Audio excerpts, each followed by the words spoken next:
Special falooda বানাতে দরকার হচ্ছে স্পেশাল রেসিপি, আর আজকে ওই ফালুদাটাই শেয়ার করছি আপনাদের সাথে। এই রেসিপিতে বানালে দারুণ টেস্টি হয়।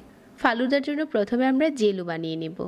একটা পাত্রে নিয়ে নিচ্ছি 1 কাপ পানি, সাথে দিয়ে দিচ্ছি 2 টেবিল চামচ চিনি আর 1 চা চামচ আগার আগার পাউডার। এর পরিবর্তে কিন্তু আপনারা জেলিটিনও নিতে পারেন। খুব ভালো করে মিশিয়ে নিচ্ছি একসাথে করে। আর যখন এটা ফুটতে শুরু করবে তখন দেখা যাবে যে এই মিশ্রণটা অনেকটা স্বচ্ছ হয়ে গেছে। ঠিক এই পর্যায়ে চুলা থেকে নামিয়ে নিতে হবে। আর বাটিতে ঢেলে নিচ্ছি গরম থাকা অবস্থায়। তারপর দুটো ফ্লেভার অ্যাড করে দিচ্ছি। আপনার পছন্দ মতো যে কোনো ফ্লেভার দিয়ে এই জেলুগুলো বানাতে পারেন। আজকের ফালুদা ইয়ামি করার জন্য নিয়ে নিচ্ছি গোল্ড স্ট্যান্ডার্ড পুষ্টি plus instant full cream milk powder.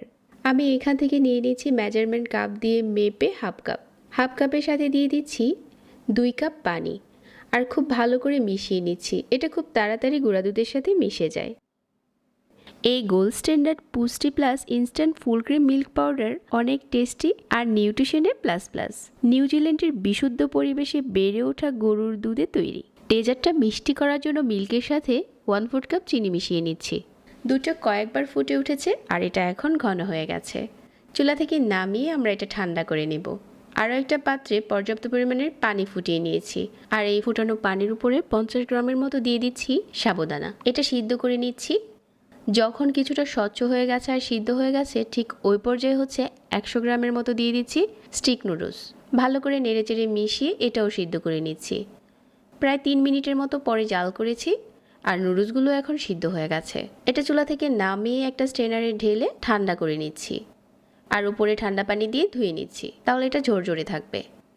যে জেলুগুলো বানিয়েছিলাম এগুলো হচ্ছে এখন কিউব করে কেটে নিচ্ছি।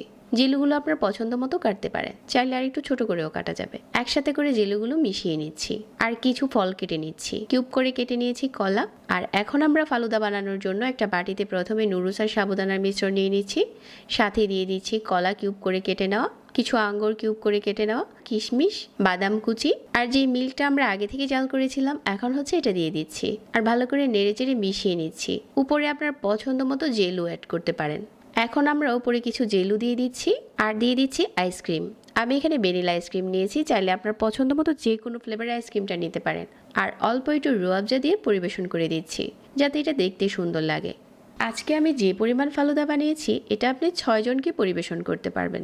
একদম সিম্পল রেসিপিতে আজকের ফালুদাটা শেয়ার করেছি। আশা করছি রেসিপিটি সবার ভালো লেগেছে। রেসিপি ভালো লাগলে পেজ ফলো করে রাখবেন। রেসিপিটা একদম সিম্পল, তবে খেতে অনেক বেশি ইয়াম্মি হয়েছে আজকের এই ফালুদা। যারা এতক্ষণ সাথে ছিলেন সবাইকে ধন্যবাদ জানিয়ে আজকে এখানেই বিদায় নিচ্ছি। আল্লাহ হাফেজ।